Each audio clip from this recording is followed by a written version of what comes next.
Hey Last Looks crew, well, the time has come. It's time for me to embark on yet another adventure, packing up my kit and off I go. This time, I'm so freaking stoked to say, I'm heading back to my homeland, Aotearoa, or you fellas might know it as New Zealand.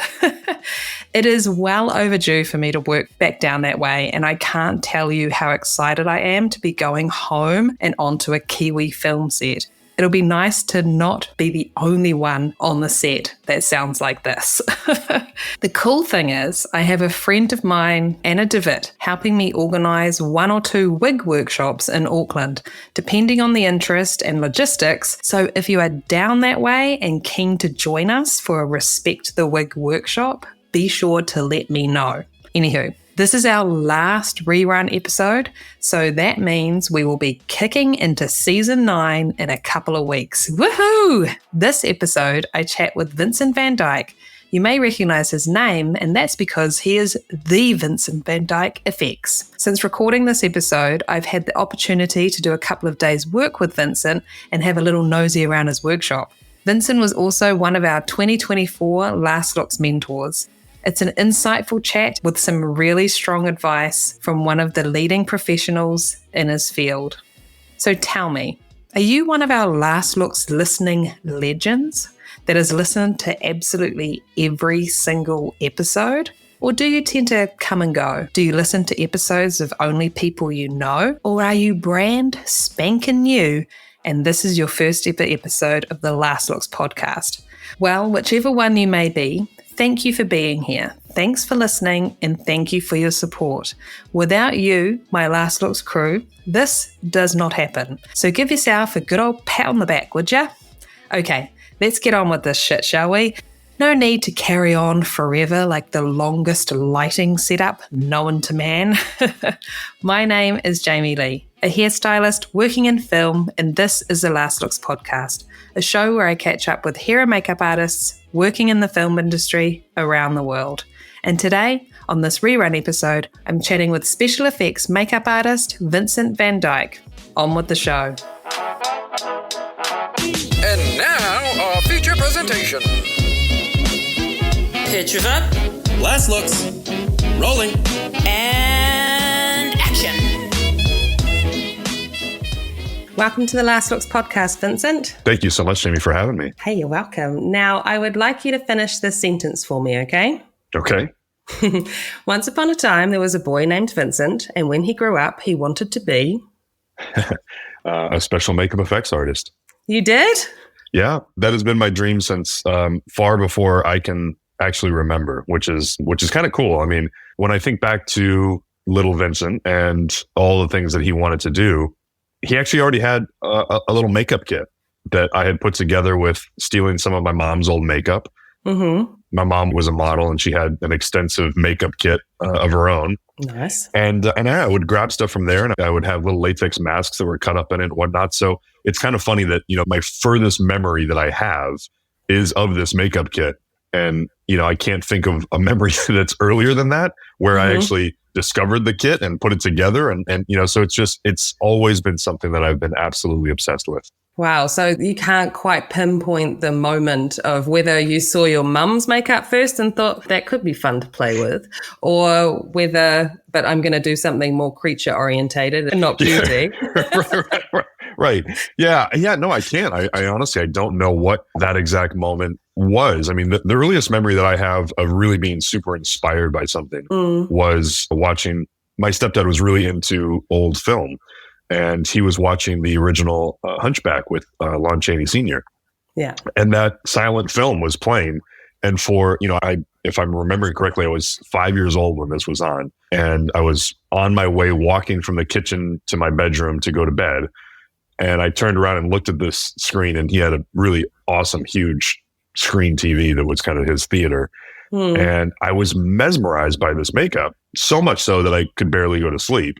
And it was all I could think about, not because I was frightened of it, but I just was absolutely enthralled with the idea that was not how he really looked. So the next day when I woke up, I remember going to that little makeup kit and specifically taking silly putty out and trying to build up a cheekbone, eye, weird thing and a pillow on my back and tried to replicate that makeup, which, you know, it's funny. Whenever I ask my mom about those really early years, she always says, well, I thought you wanted to be an actor. You know, the way that you were transforming yourself always, you know, I'm an only child.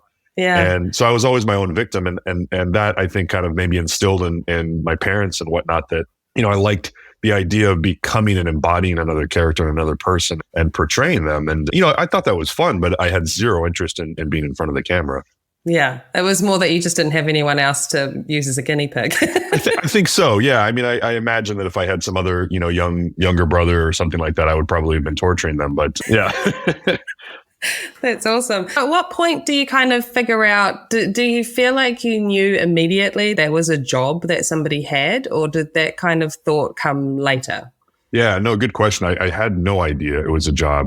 It was just something that I think I found so fun. I mean, I was always such a huge player. I loved playing, you know, I mean, it was very much, which I think is true for a lot of only children. They kind of get immersed into these little worlds where they're really into these creative outlets of playing. And so I absolutely loved playing and make-believe and all of that. And I really felt that the makeup outlet, or what I was dabbling with, again, I didn't even know that it was really makeup. I just knew that I liked creating these characters and faces, and I liked changing somebody. You know, I thought the idea of disguise was really quite interesting. And also it really kind of merged into magic as well. I always kind of bring up magic because magic was a big interest. And I think that the correlation between the illusion of a magic trick and the illusion that we are as professional makeup artists constantly trying to emulate is trying to fool somebody. You know, to this day, that's my job, is I'm trying to fool somebody. And I think I really embraced that and loved that. But no, I had no idea that it was an actual job that, you know, I would eventually go on and be paid for. It wasn't until I think I started seeing a lot of behind the scenes videos where, you know, you'd see a film, and then it was when DVDs kind of first came on the scene. Yeah. And I remember when they started having these special features, and I was so obsessed with the idea of, oh my God, let's watch how they did this stuff. And when I started seeing all of the makeup artists and special effects artists and the way that these films would come together, it was like the light bulb went off. And I go, oh my God, I've been doing this in my bedroom for so long. I never even thought that is what I'm going to do for the rest of my life. That is my new goal. That's what I have to work towards now. So it kind of changed the idea of this is just something that I'm doing where I'm playing. Yeah. And it's something that I'm actually going to focus on as a goal, as a career. Yeah. I mean, it's pretty incredible that something you enjoy so much that was play is something that you can continue on to do as an adult and as a career. It's amazing. Yeah, absolutely. I mean, and I think that's key, is that it is absolutely play.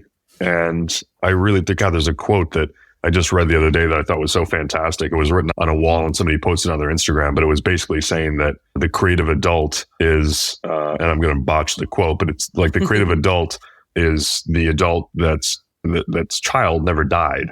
And I think there's something really powerful about the idea that it's still very much, there's a childlike play quality in what we do. And when you're able to kind of tap into that, it's kind of amazing. Absolutely. I have this horrible line of thought that I always think if an adult tells me that they don't like animation of any kind, I'm like, your inner child is dead. What is wrong with you? Yeah. I mean, to a certain extent, big red flags are going off for you. Yeah. I'm like, there's something wrong. Right. This person doesn't know how to play. This person is clearly a serial killer and we have to be careful. Yeah, exactly. I guess going through high school and you're continuing to experiment and play around with stuff. So yeah. So kind of fast forwarding through that. Yeah. I went into high school and I dropped out of high school after starting. Pretty much I was about a year into high school, and you know, I was really doing terribly. I was kind of failing all my classes. You know, I'm extremely distracted because all I can think about and all I want to do is this. And again, you know, my mom is just so unbelievably supportive. She just saw that that's what I'm going to do. I mean, I remember hearing my mom say this to me so many times, and it rings in my head, and it's so funny that she would say it, but she'd always say, look, I know that this is what you're going to do for the rest of your life. So why am I going to force you to do something that has absolutely nothing to do with what you're going to do with the rest of your life? And why not have you be able to start it now? You know, the fact that she saw that and acknowledged it, and also rolled the dice with it and gambled that, this is something that I think he's going to do. Yeah. You know, I can't thank her enough. It's amazing that she allowed that to happen, because I could be, easily 8, 9 years behind in my career if it was like, no, you have to finish high school, then you have to go to college, and then we'll figure out what you're going to do from there. But, for me to be able to drop out of high school, it allowed me to really just focus on my craft and start working. Literally at 14, I dropped out and I started sweeping floors at shops, and I started freelancing at that age. Actually, Jason Collins, you mentioned, just before we jumped on this podcast, is one of those very first people that I worked for. That's so cool. I love that your mother could see that and had just the insight to understand that situation, because I think so many parents are just like, yeah, as you say, it's just, oh, you've got to finish high school, you've got to go to college. I find that especially have noticed in the States that it is the college education seems to be of the utmost importance, even though you may already know you're not going to use it. Absolutely. Yeah, it's frustrating. Yeah. So I think that the time, I mean, I'm sure the people who do go to college but then don't use whatever it is that they were studying, they probably had life lessons and things throughout that and got something from it. But at the same time, to be able to just get out of school and get straight into what you had a passion for is I think it's pretty lucky. It's awesome. Yeah, no, I mean, it's an interesting point that you make. I mean, it's a little off topic, but the idea that you're having this you're growing up in college in a sense, right? And you're kind of thrown into adulthood, but in a way that's very juvenile, where you're really protected by the idea that you're still going to school, you're still going to classes, there's still structure. Oftentimes you're under this different housing and whatnot, and it's your first time not living at home. But all of these things, it almost, in my opinion, actually prolongs the childhood experience. And that was something really interesting about me jumping into this very adult world so young, is that, I was not surrounded by anybody my own age. And I think that it actually forced me to, I was very much a little old soul growing up, but this really kind of forced me to be an adult in an adult world very quickly. And I think that it actually helped me in terms of just the way that I conduct myself in business and everything later on in life, because you are not in this kind of party atmosphere. You're working and you're in a very adult world. And, I was kind of thrown in head first. So I really appreciate that I had that experience. Yeah, I think you found your professional footing early on. Yeah, exactly. That's awesome. So sweeping floors and helping out, and then you start, I assume, getting into painting and sculpting and all of this kind of stuff in the workshops. Like, how does it work when somebody is fresh and coming into a situation like that? So they can start off sweeping floors and tidying up, and then how does that progress? Yeah, I mean, it's interesting because even just in the time that I've been in the business, I've watched this progression change tremendously. I mean, it very much used to be, and when I got into the business, it was the same way, where you really have to start from the bottom, and you do have to clean bathrooms and sweep and kind of pay your dues. And I don't think there's anything wrong with that. I think that you're brand new and you're walking into an atmosphere with people that you respect highly, that are far more experienced and skilled than you are. So I really tried to be a sponge and just soak up everything I possibly could. And it took a while before I was able to start sculpting and painting. Even though those were my two focuses, those were really what I wanted to do. There was definitely a while before I got to do the amount of that I actually wanted to. I was given little things here and there, but it wasn't really until I got into the Berman studio and started with Barry and Tom that I was able to kind of grow into that artist and into that kind of position. When I first started for them, the very first day that I walked into their studio, I worked on a show called The Closer, and I was working on detailing a clay pour of a head. And so right off the bat, you would think me being hired as a sculptor per se, that would be the job that I would kind of be thrown into. But, frankly, my skill set as a sculptor at that point was not really that high. I couldn't do anything for them, and I wasn't doing it to their level of what they wanted either. The execution wasn't as high. So I really started again, kind of from the bottom with them, where I helped out with cleaning out molds, and I very much was in the lab, to begin with, more so than I was in any kind of art finishing or sculpting position at all. Yeah. But that is where I was able to actually hone that skill, is because, Barry and Tom to this day still are my mentors. So to have them at that early age be kind of guiding my eye and training me to see things that I couldn't see, I often, it's so funny. We were talking about the college education. I often refer to my years at the Berman studio as my college education because it was so different. It was like, from my freelance days to winding up at the Bermans that one day, I didn't leave for over 10 years. Wow. So it was really jumping into this industry, head first, like I said earlier, but then diving into the Berman studio was like I'd found my home, and they just kind of took me under their wing, embraced me, and completely just started training me in so many different avenues. It wasn't just the artistic side of it, but it was also business and how I was kind of orchestrating a studio, hiring people, managing jobs, and supervising these jobs. And I don't really think I even realized to the extent until I look back at it now and see, wow, that was a lot of responsibility, and I can see exactly what they were doing. But it was laying the foundation for me to really understand all aspects of this work. Yeah, absolutely. And so coming up through all of that, do you remember like a single piece of advice that somebody gave you that really has stuck with you?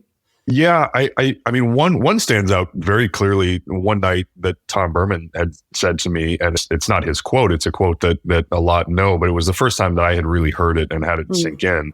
And it was, always remember that it is the journey and not the destination. And it really stuck with me because we can often get really tied up in the idea that we have a goal and we want to reach that goal as quickly as we possibly can. Yeah. And if we're just focused on that, all of the amazing things from our journey, from our freelance career, from whatever it is that we're doing, from working for other people, it almost can get lost in the mix. You're not appreciating that day-to-day, stuff as much. Yeah, and maybe not enjoying it and having as much fun. Exactly. Yeah, that's very cool. I think it is a good thing to remember. So at what point, because you have Vincent Van Dyke Effects Studio now, Yeah. So at what point do you think, hey, I'm gonna start up my own shop? Well, I mean, it was always something that I felt like I wanted. I had felt all my life that it was like, my goal would one day be, as a dream, to have my own studio. It was definitely something that was kind of on my bucket list, if you will. Yeah. But kind of going back to that progression at the Bermans, it really laid the groundwork for it. I mean, I often say that my career was a lot of baby steps that eased me into positions that felt comfortable. And as I continued on with my career there at the Bermans, they were at a point towards the end where they were kind of getting ready to retire. And it really was like kind of a smooth transition of, they still had a few shows going on, and it was like I could still work on these few shows and keep working on these shows for them, and then kind of test the waters and start opening up my company. And so that's kind of the way I did it. I just jumped at the chance that felt right.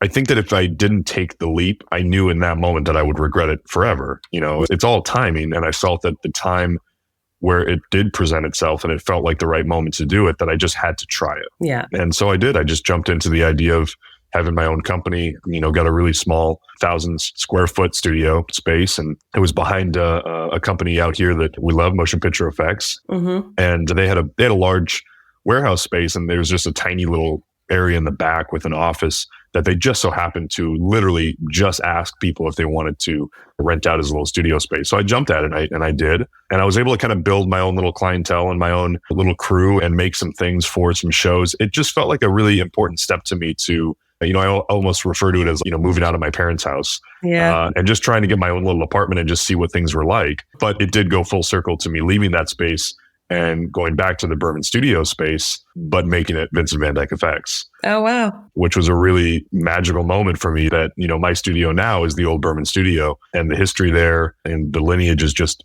there's not a day that I don't walk in those doors that I don't think about it. Yeah. There's not a day that I don't sit in my office and not think that I'm in Tom Berman's old office. I mean, it's really an amazing thing. And especially still to have such an unbelievably close relationship with both of them. I mean, their family, I talk to them, almost every day. So it's really a wonderful thing to have people that have, guided me along the way like that. I just, I'll never be able to thank them enough.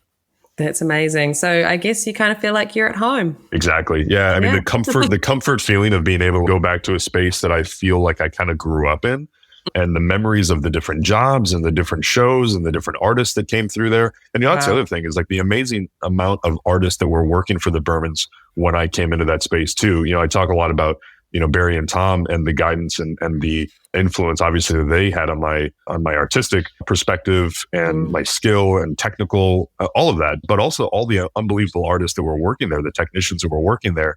I was, again, that sponge. I was trying to learn so much from all of those people that were going in and out of those doors who were immense talents. I'm so grateful to have that as well. That's so cool. So having such strong mentors in your life, do you feel now that you are in a position that you can do that for others? I mean, I absolutely would love to. I don't feel like I have one particular person who I'm like, guiding or honing into a position, but I definitely feel like when I hire people on my crew, especially the people who I consider part of the full-time family there, they're absolutely people that I strongly take a love for teaching with all of them. And so when they start with me, I would hope that they think that I'm really trying to guide them into a direction that I feel is the right way of doing things. And I say the right way of doing things. And obviously there's 1,000 ways to do everything in our industry, but it's the way that I like things to be done. And it's the way that I think that things should be done at my studio, which is different from literally every studio in town. And I love that. I love that my perspective on something is different than Jason Collins' perspective on something or Howard Berger's perspective on something. We all are producing the same type of work, but we all still have our own signature ways of doing things. And I think that's what separates us from each other. So I explain that to people that first start working for me, that, I'm not teaching you the only way to do this. In fact, if I do teach you how to do something that you then go off to another studio and freelance at, chances are they're going to have you do it the exact opposite of whatever I've just taught you. Yeah. And don't be frustrated by that. Keep that in mind. But I do consider that those people that are, walking through my doors that I'm doing that with, that I am mentoring them in a sense and kind of guiding them. That's awesome. I just want to go back a little bit there when you were saying about how, you have different ways of doing things and it's like a signature of sorts. Do you think that actually ends up coming through on the finished product of how it actually looks? I absolutely do. And I think you sometimes can't put your finger on what that is. Somebody might say that it's style.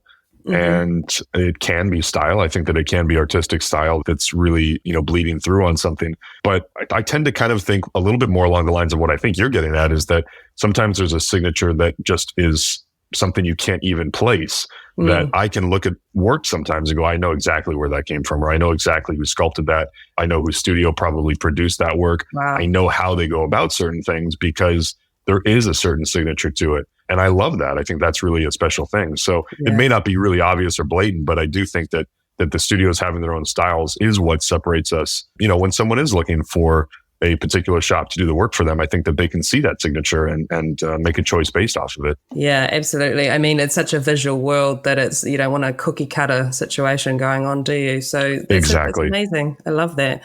Hey, now when you're hiring for your shop or studio, should I say, what are you looking for in your artists? That's a great question. I mean, I'm not hiring as often as others probably are. I mean, I really try and keep a crew on as full-time as I possibly can. And that is true with, I think, most of the shops in town. We all have our kind of base skeleton crew that we rely on really heavily. Yeah. But that crew is really, we do 90% of all of our work with that base crew. So it's not like I have a revolving door of artists that are coming through on a weekly basis. And some studios are set up that way. And partly it's because of the size of my company.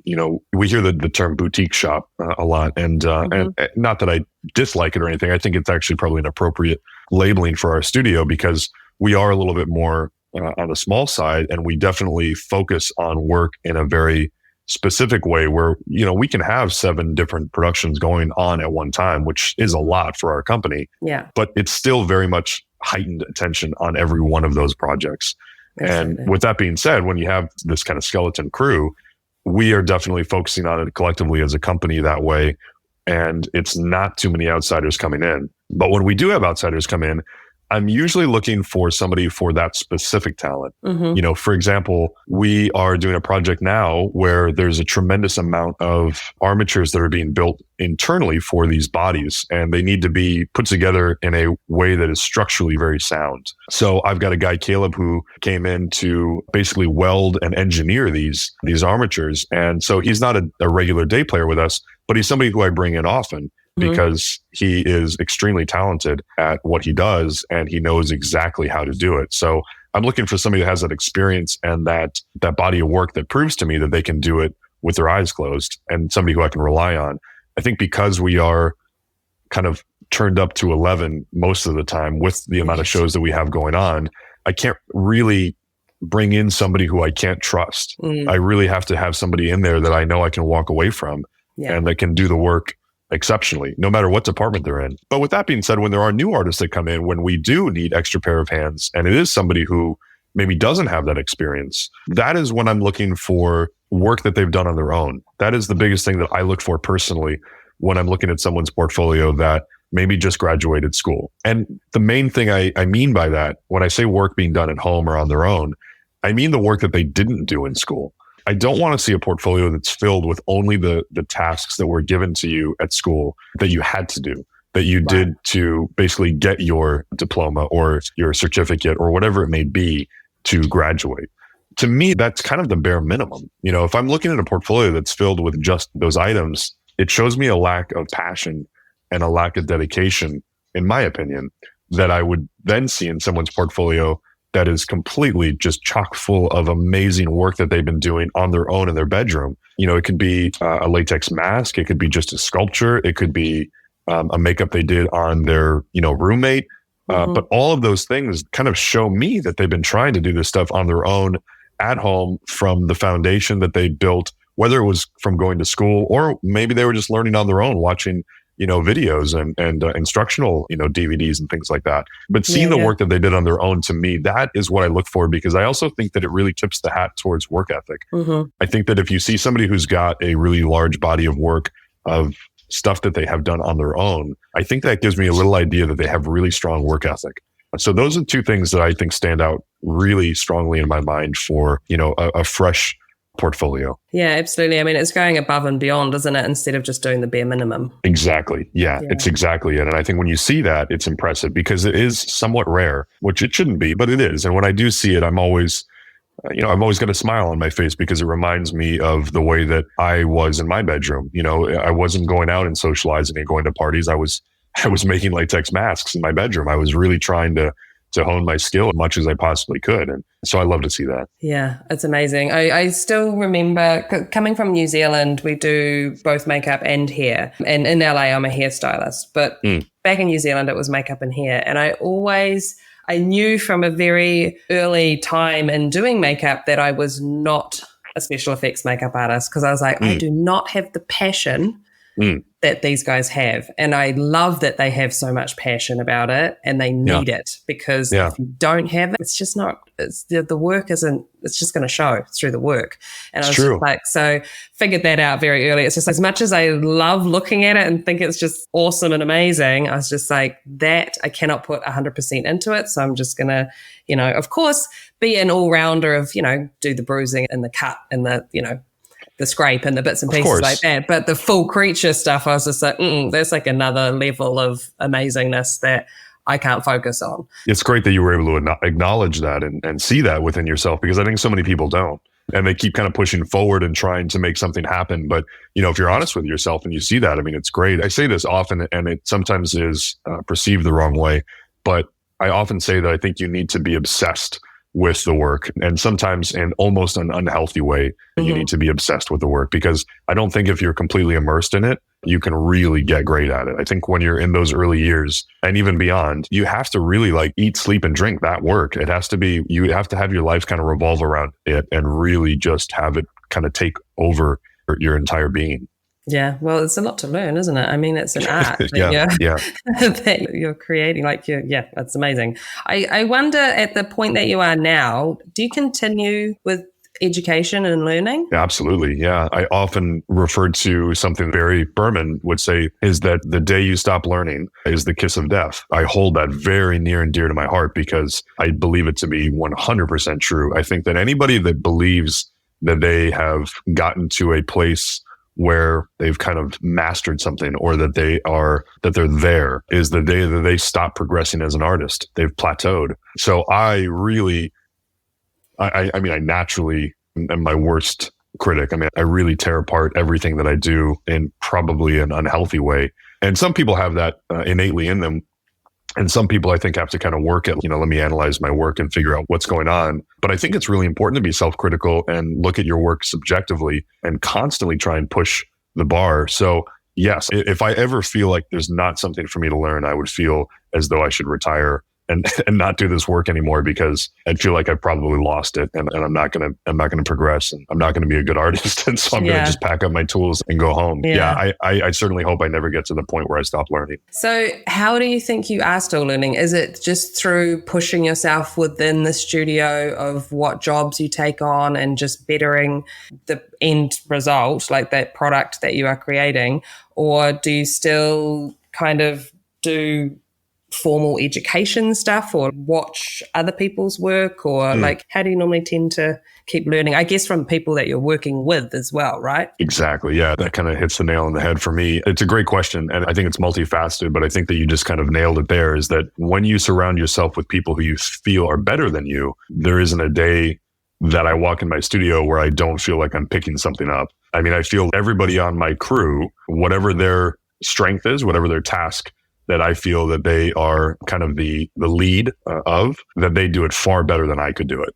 And I think that's very important for the person who's running that studio to enlist people that really can surpass what they are capable of.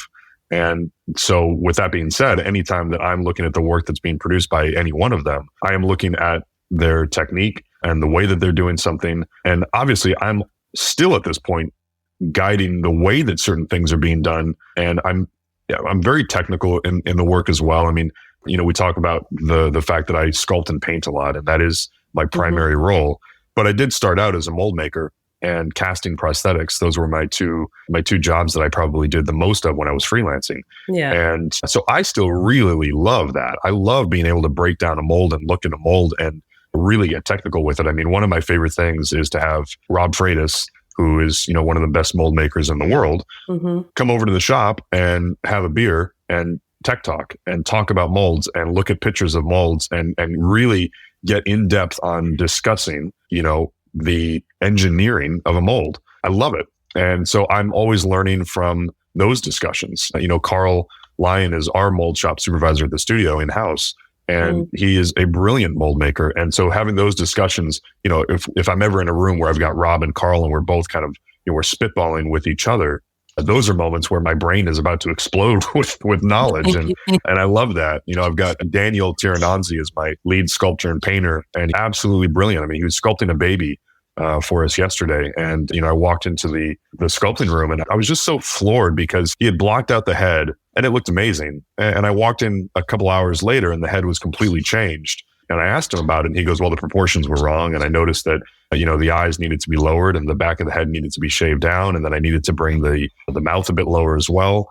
That self-analyzing quality that he has, I admire so much, because to be able to look at your own work in that moment when you're blocking out a sculpture, for example, and realize what's wrong with it, it blows me away. It's still something that I don't feel that I have where, when I'm working on something, I sometimes can't place what's wrong with it. That's what I rely on other people to, be able to help guide me, have those fresh pair of eyes and say, hey, what is it about this that's not working? That's one thing I love about the shop, is that we all collectively really communicate with each other really well about what's going on.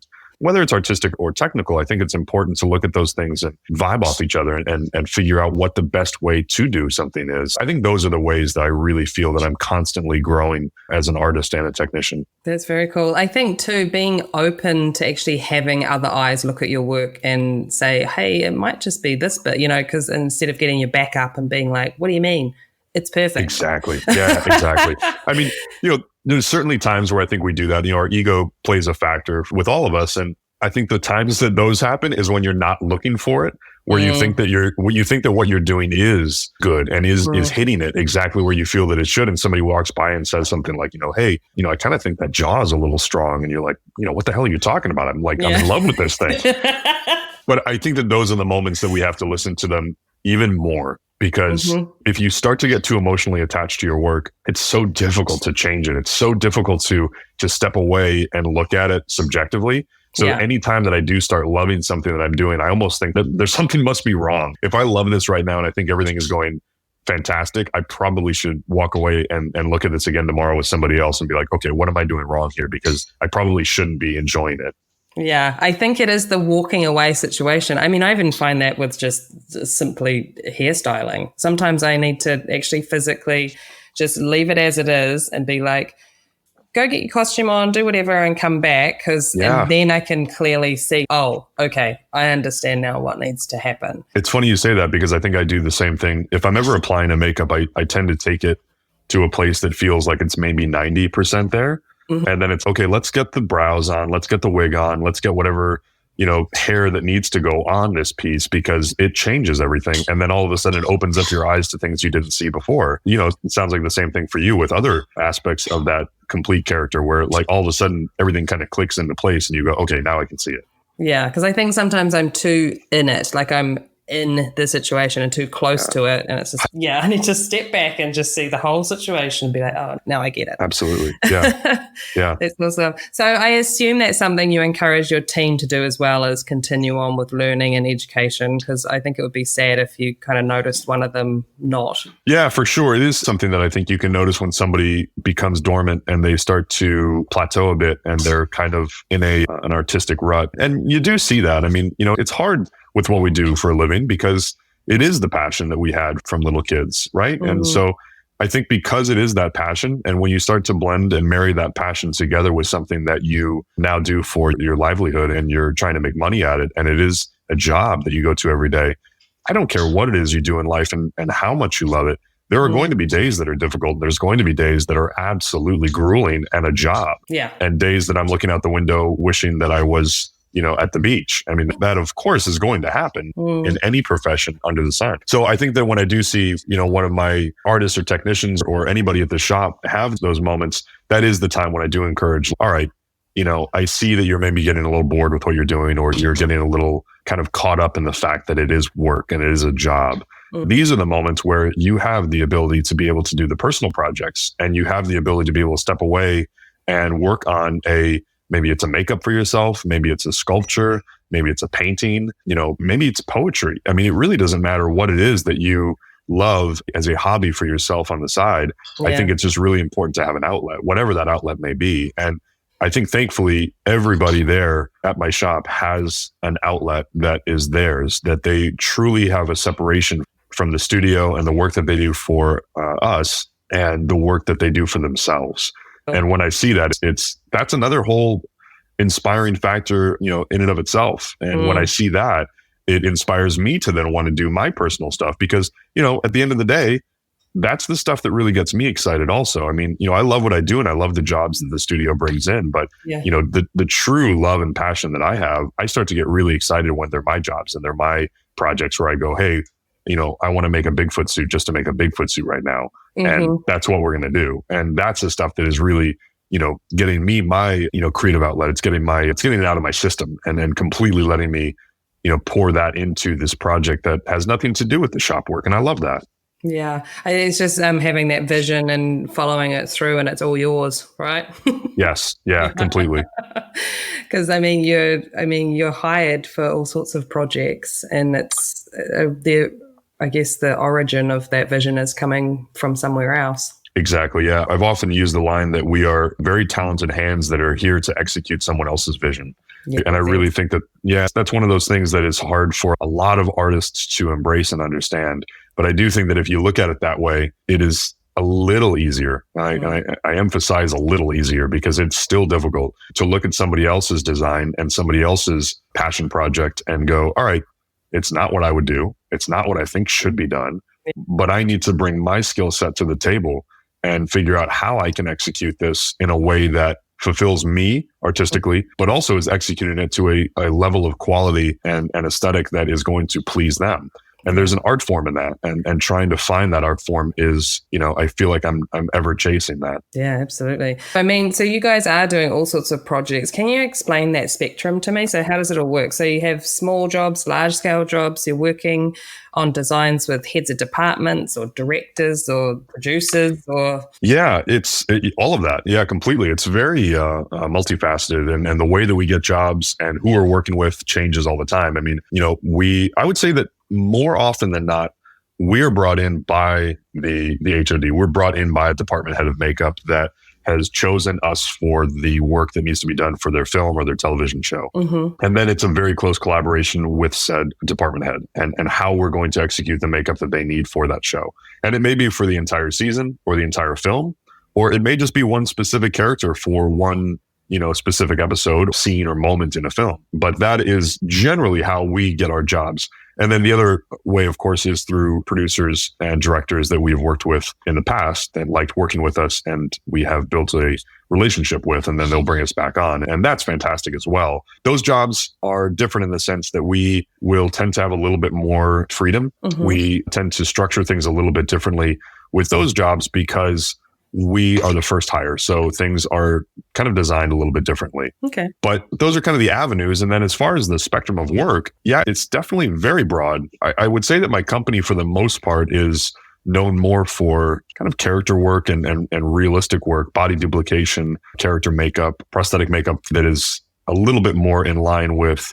realism, a little less of the fantasy and creature work. We tend not to get as much of that. And I'm not actively not trying to get that. It's just companies often do get not pigeonholed, but they get a reputation that's built on the type of work that I think they have the most experience with and that their portfolio shows off the most. Yeah. And for us, it's that, it's a lot of medical work. It's a lot of body duplication. It's a lot of old age and character work. Thankfully, that is my favorite type of work to do. It's nice that we were able to start landing a lot of that work really early on and be able to have that be our bread and butter because it just so happens to be my favorite type of work. But more recently, we have been able to kind of broaden our horizons and work on some stuff that has definitely stretched our artistic muscles. And we've gotten into the world of fantasy a lot more. I mean, we just finished last year Star Trek Picard, which was a huge undertaking for us. It was probably the largest scale show that we've ever worked on in terms of the number of aliens and creature work that we were producing out of the company. It by far was the most volume, by far the most people hired at one time. That was a huge undertaking for the company. And it was also probably the furthest away from our comfort zone. Yeah. It's interesting. I mean, when we got that job, I think I had one alien in our portfolio as a company, which is interesting because you would think the company that had that one alien would never get that job. I tip my hat to the production on that show because oftentimes we run into producers that think if I don't see it in your portfolio, it means you can't do it, which is awfully frustrating, I think, for us as artists in general, right? I mean, I think we all suffer with the idea that if I don't have the specific thing you're looking for, you automatically believe that my skill set is not capable of executing it. Yeah. It just couldn't be further from the truth. It's, for me, when we talk about looking for certain things in a portfolio, well, if somebody showed me their portfolio and they had a perfect nose prosthetic, a nose prosthetic that looked 100% realistic, it was applied brilliantly, it was colored beautifully, it was blended nicely, I would be very impressed with that. I would be far more impressed with that than I would be a full creature makeup in their portfolio. Yeah. I think it's far more difficult to execute really well.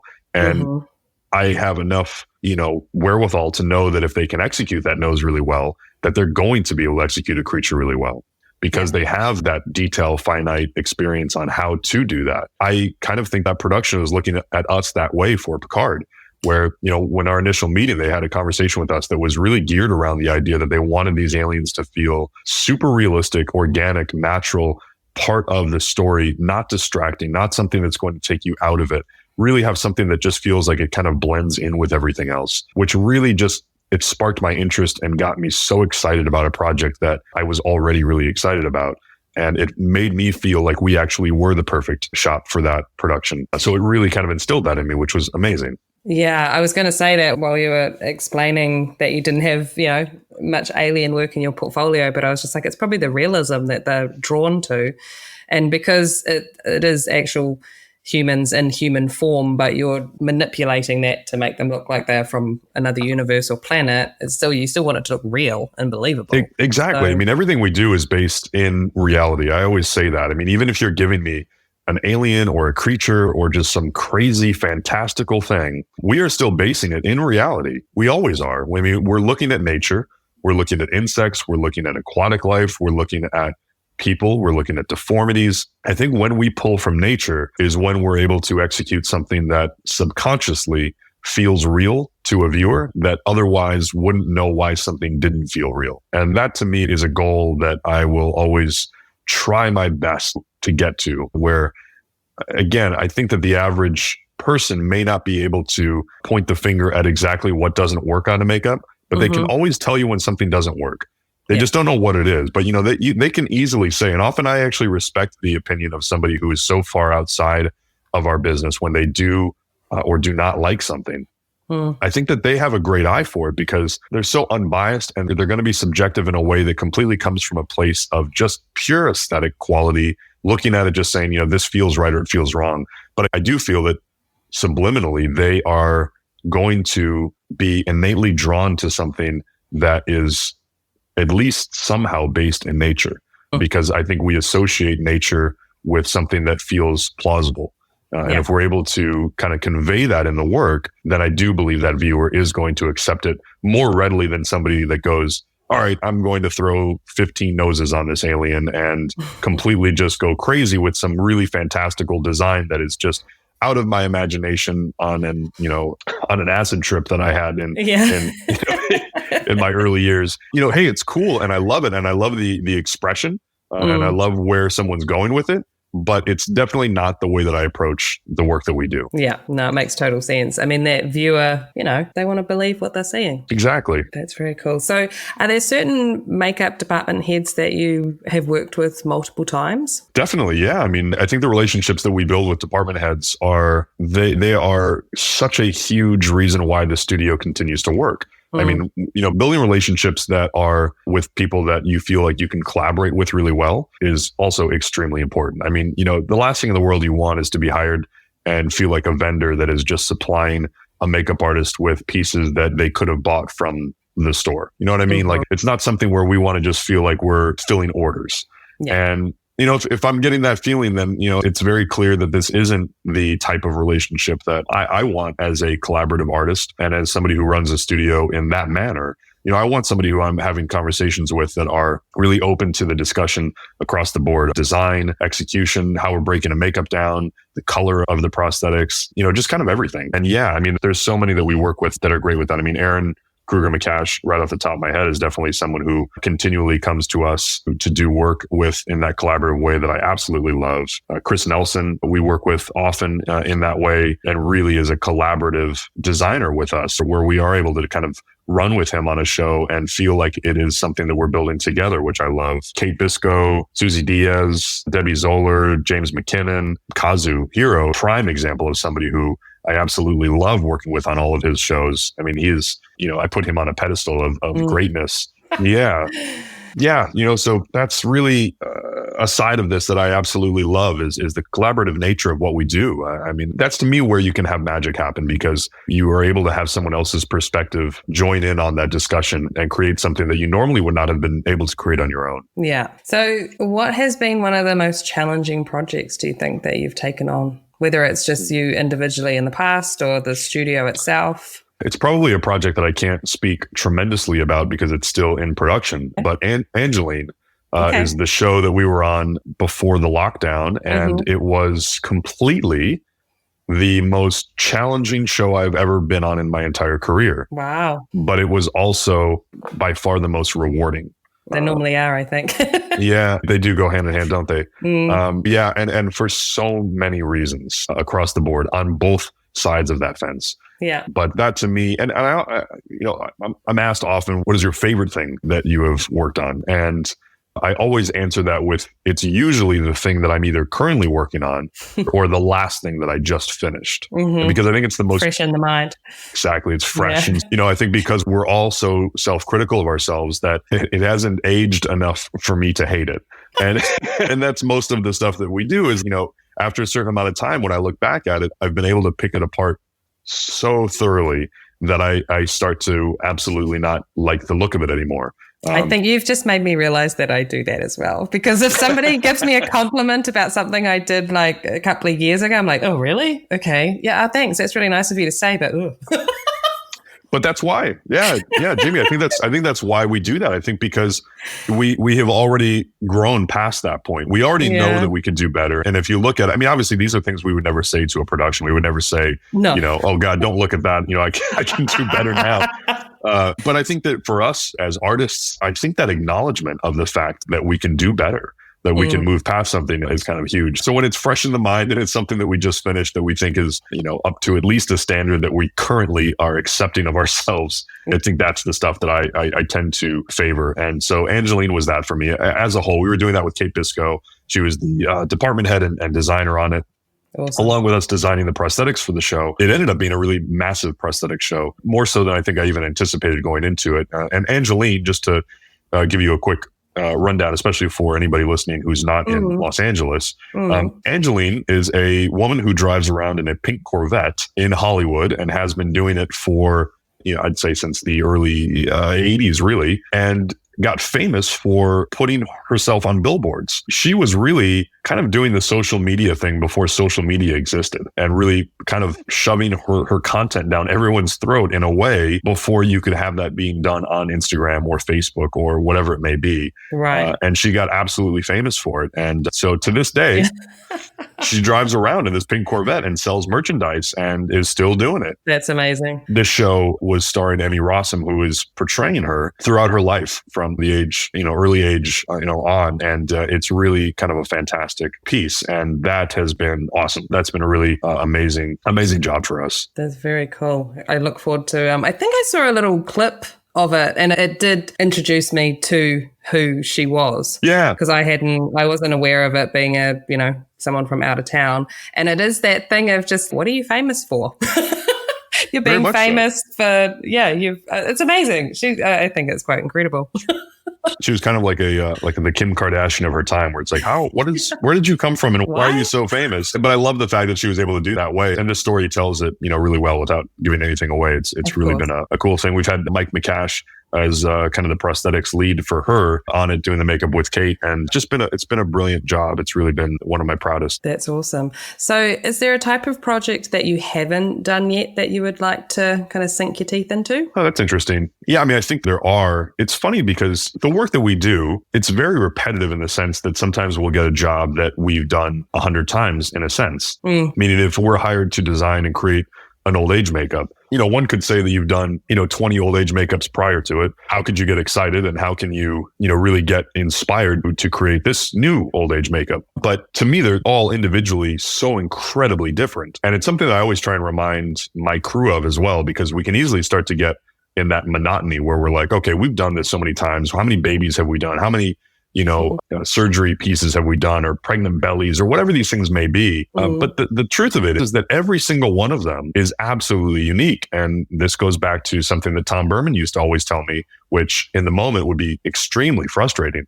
But he would say that, everything we're doing that we're sending to set is a prototype. And it really sunk in with me later on when I realized, holy shit, he's right. Even if it's something we've done before, it's the first time that we did it on that actor. It's the first time that we sculpted it that way and molded it that way, because every single time you do it, even if you had a forehead appliance and you set up 10 positives of all of these different 10 talent the exact same way, all 10 of those forehead positives have their own parameters and their own nuances to them that can either cause problems or, make things more successful. I mean, the reason why I'm saying all of this is that I feel that there are so many jobs that we've already done that I've absolutely loved. But if I got a call tomorrow to do a job that sounded identical to it, I would be just as excited because it's a whole new set of parameters that allow us to explore that job again. So for me, like old age and character makeup is still the thing that I find the most interesting and the most fascinating to do. So if I get a call next week for a massive old age job where I've got to, have 5 or 6 age progressions for the entire film, to me, that is the job that I get the most excited about, that I'm like, through the roof, giddy, like that little boy in me where I'm getting excited to play starts to come out in me. And so even though we've done jobs that are in a sense similar to that, I haven't gotten that exact call with those actors and that story. So that starts to get me really excited about the work that I love. So I think that to me, it's driven by the type of work that I really enjoy doing, which is that realistic character work. And so anytime we get a call for a job like that, I'm very excited. That's awesome. I love the way you look at that. I think others may forget that subtle little point. I think it's very cool. So now that how long have you had your studio? We are going on 10 years. That's awesome. Congratulations. Thank you. I think we're about to hit that 10-year mark. It's really been an amazing journey for us. And, it's funny. It actually correlates really well with me meeting my wife. I mean, my wife, Sasha Camacho, who is our hair department head of the studio. She does all of our lace wigs and brows and facial hair. She punches all of the hair on everything that we do. I mean, she's absolutely brilliant. Yeah, beautiful work. I always say that she's the icing on the cake for everything that we do. Yeah. I met her right before I opened up the doors to my shop, and, to kind of make that connection. It's that journey that we've kind of had together of going through this and reflecting on it, and having her by my side through that whole thing it's been really magical. It's nice to be able to work with somebody that you're in a relationship with that doesn't feel like you're down each other's throat the whole day. Yeah. It's like there's enough separation with what we do in our departments where she can be absolutely in her own world for an 8-hour day. And I'll see her once, popping my head in, giving her a little wave, and that's it. And so even though we work together, and it's got that really lovely comfort feeling of knowing that we're together while we work, and that we're just kind of flowing through the studio together and creating together, we're not butting heads and bashing together. I mean, it's not like she's sculpting with me or she's making molds with me or anything like that. It really has enough separation where it feels like this great dance, which I appreciate so much. Yeah, that's very cool. Hey, so now that you've been doing this for coming up 10 years, what skill set do you think is necessary to run a makeup effects studio successfully? It's a really good question. I think it's a subjective question as well. I think that we would all have really specific answers to that. I mean, obviously, if you asked every studio owner, they're probably going to give you a different response. I guess what's worked for you? Yeah, I think so. Okay, so what's worked for me, and the reason why I opened up my studio, it goes back to a story with Tom Berman. It was a day where, and I've told this story before, I don't think I've told it on a podcast though. It is a time where there was probably 10 people working in the shop. And that day, everybody screwed up. Everybody in that shop had messed up what they were doing. And I had broke a mold in half. It was an autopsy scar that I was needing to mold and cast that same day. And I made the mold. I broke the mold. And again, everybody in the shop had just done something wrong. And I remember Tom walking through these double doors of the shop and looking around and checking in with everybody and just being, devastated, obviously, because everything was going so terribly wrong. Yeah. And he just asked us all to go home in a very polite, nice way. It wasn't like you guys are fired and aggressive and, making us all feel like shit. It was just like, hey guys, just, pack it up. I'll see you guys in the morning. And really hard for me because I'm just like, oh my God, I want to stay and help you. I want to make all this right. I want to try and at least do my part on what I did to fix it. And he said, Vince, it's just better if I'm just left alone. And so everybody left. We grabbed our stuff and we took off for the day. But that next morning when we walked into the shop, every single piece that had screwed up was all laid out on a table and it was done beautifully. My mold was repaired.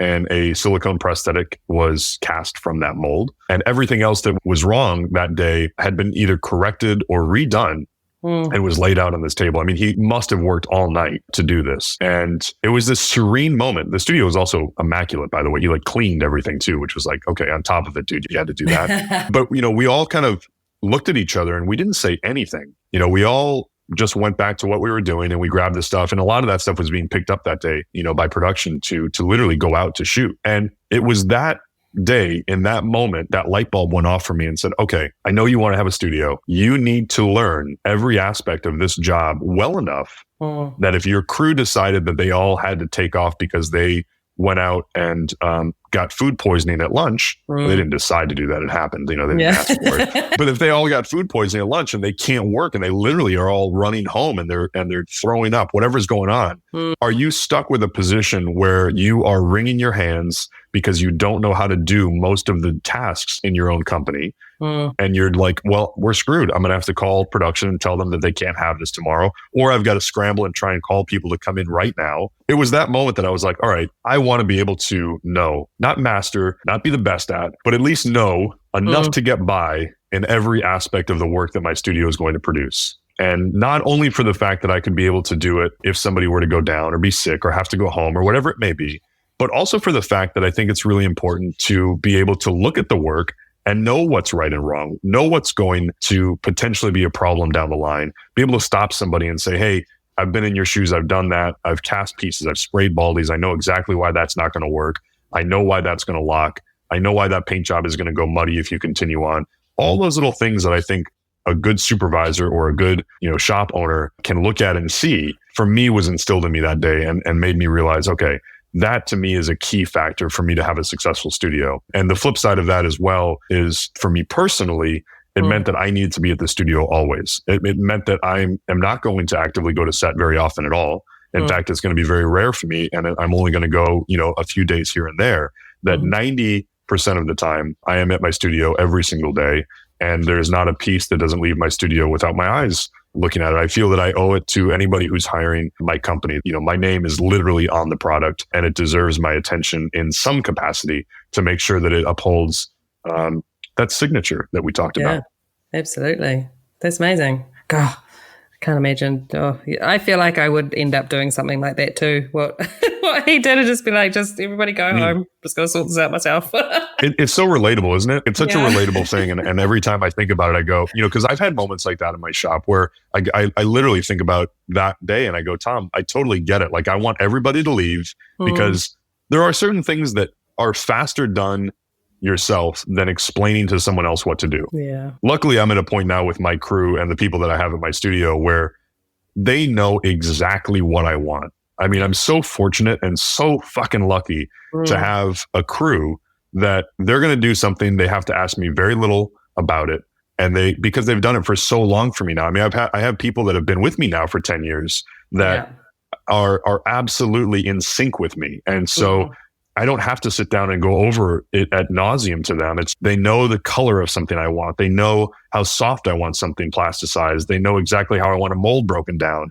They know exactly the way I would sculpt something. It's like this dance where everybody is in sync with each other and we all have that same common goal and same aesthetic that we're driving at, which I think collectively makes that signature. And when we all work together to make whatever it is that we're making, I think collectively we have that collaborative nature where it then has its own embodiment of what my studio represents. It really represents all of us collectively having very similar, standards. And I love that. I love the fact that we're all kind of trying to reach that common goal on a daily basis. Yeah, I think that's amazing. And I would love to understand a little bit more, I think, too, about the fact that you've had people with you for that amount of time. And it's just, what is it that, what are you doing to keep them?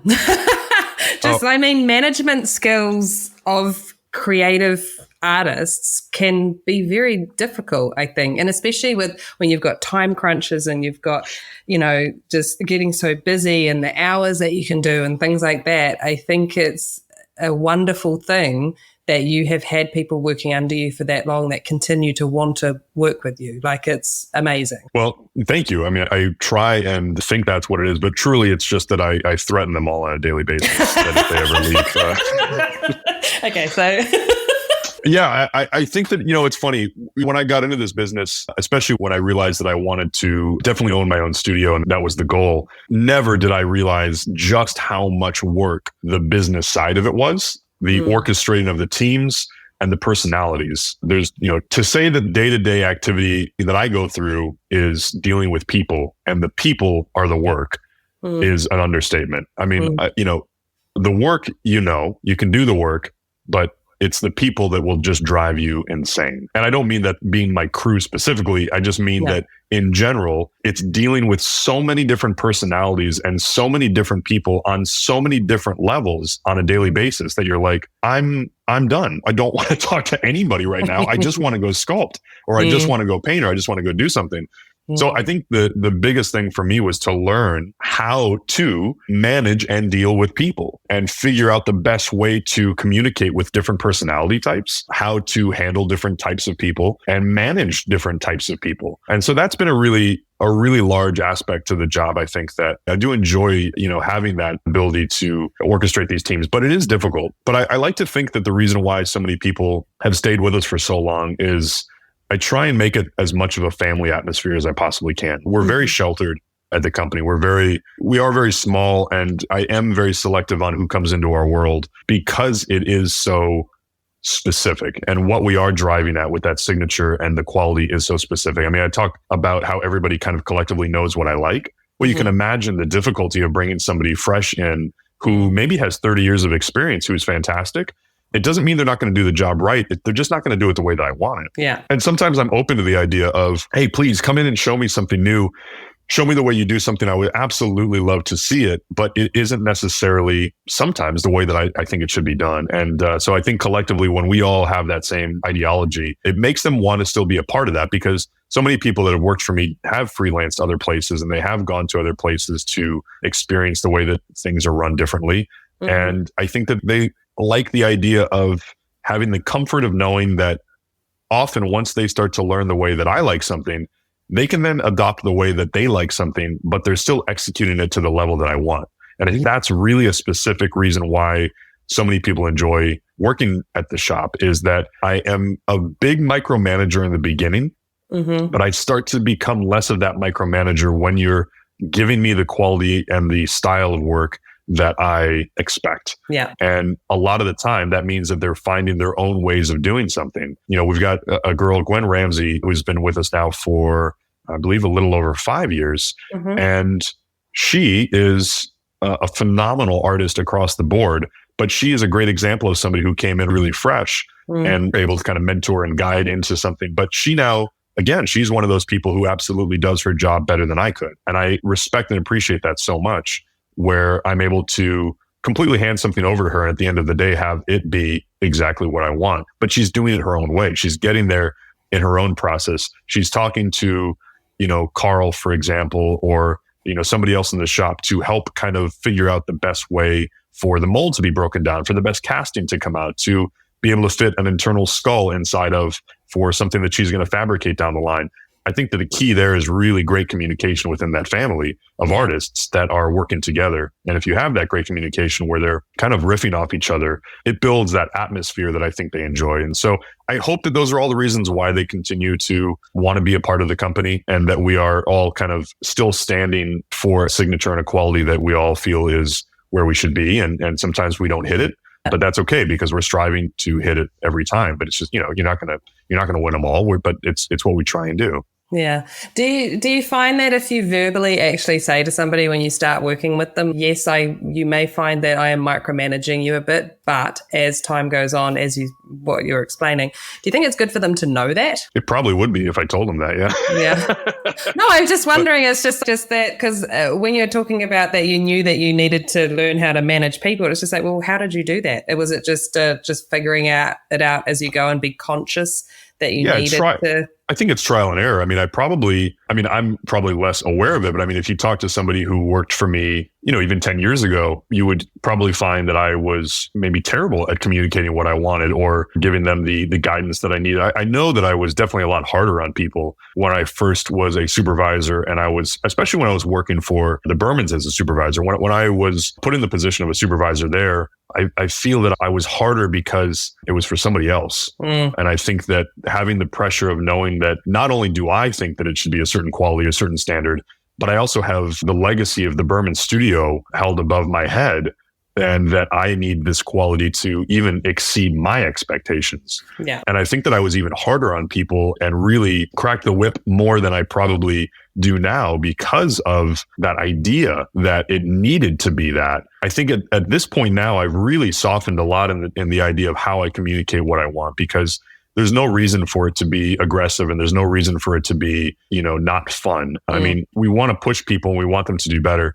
And I do think that I am still very specific with what I want. I mean, Will Thornton runs our silicone casting department. He's kind of a great example of somebody who, you know, got put in that position, you know, exceeded my expectations quite quickly and did a wonderful job with it. But I think specifically, he would be somebody who could tell you, you know, no, he'll throw pieces in the trash because of that quality that he's looking for. And I'm not afraid to do that. I definitely want him to not only become a better prosthetic technician casting pieces, but I also want to make sure that I'm being true to what I think is the best prosthetic that is going to be put into those makeup artist hands that we were talking about earlier. Yeah. The last thing in the world I ever want to have happen is a makeup artist to call me and go, hey, you know, I can't burn through this edge. and the color of this piece is totally wrong. To me, that's beyond devastating. Yeah. And I think that's the reason why I am the way that I am and the way that we run things the way that we do. But I think that's part of it, is learning how to do it. I mean, the evolution of the way that I'm learning how to orchestrate a team is going to be something that evolves and that I continue to learn, just as I continue to learn, how to be a better artist. I think that isn't going to stop either. I mean, I think that the way that I manage a crew will probably evolve. And if you were to ask me this question 5 years from now, it'll probably be different than the way I answer it now. Yeah. I guess when you're dealing with different personalities as well, it's just, exactly. Forever evolving. That's amazing. Yeah. I wanted to ask, so if you're in your studio, you've got all your tools and all your knickknacks and everything that you love, but I was to take away one thing, what would you not want that to be? Like the one thing that you're like, oh man, I can't get through my daily grind without that one tool or product. Wow, that is don't take that is a difficult question. I think it's almost impossible for me to answer because I'm thinking of it in such a broad spectrum. I think it's easier to ask that if we're talking specifically about life casting, and then talking about like making a positive, and then talking about sculpting. Like every one of those facets, I know there's probably one thing within each one of those that I can't live without. Okay. Collectively, all together, I'm trying to think of the one product that I'd be like lost without. I mean, I honestly, I think the thing that's like ringing in my mind, which has very little to do with the shop, but I mean, Skin Illustrator palettes to me are heavenly. I mean, I can't imagine not having that to do a makeup. And I use them doing finishing detail work on our silicone duplications, a fake head or a fake body or anything like that. I'll use them as well. Okay. Pre-painting prosthetics. I mean, that's definitely one that I feel like is ringing very true in my head. There you go. There's always one that kind of pops up. Yeah, definitely. And who would you like to hear on the podcast? Oh, it's another really good question. I would love to, you know what? I mentioned him earlier, and I think he would be a wonderful listen just because he's also coming from the lab perspective of things. Rob Freitas. I think he would be an excellent person to chat with. Okay, awesome. Yeah. Love it. Thank you so much for your time today, Vincent. It's been so amazing chatting with you. Thank you so much for having me. I'm honored to be on your podcast.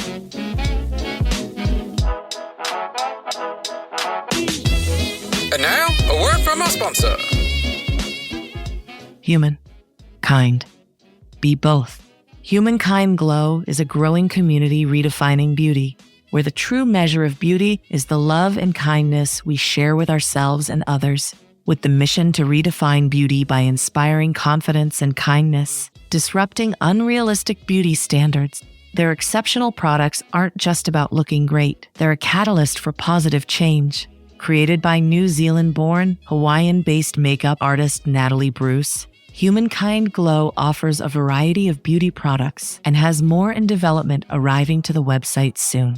Stock your professional and personal kits today with a beauty brand you can feel good about, with a portion of profits going towards impactful causes, embodying their commitment to kindness in both beauty and business. Your purchase helps redefine the standard, proving that together we can make a significant difference. Join Humankind Glow in creating a world where true beauty is a beacon of peace and kindness. To receive your Last Looks Crew 10% discount, go to humankindglow.com/lastlooks or hit the link in the show notes of this episode.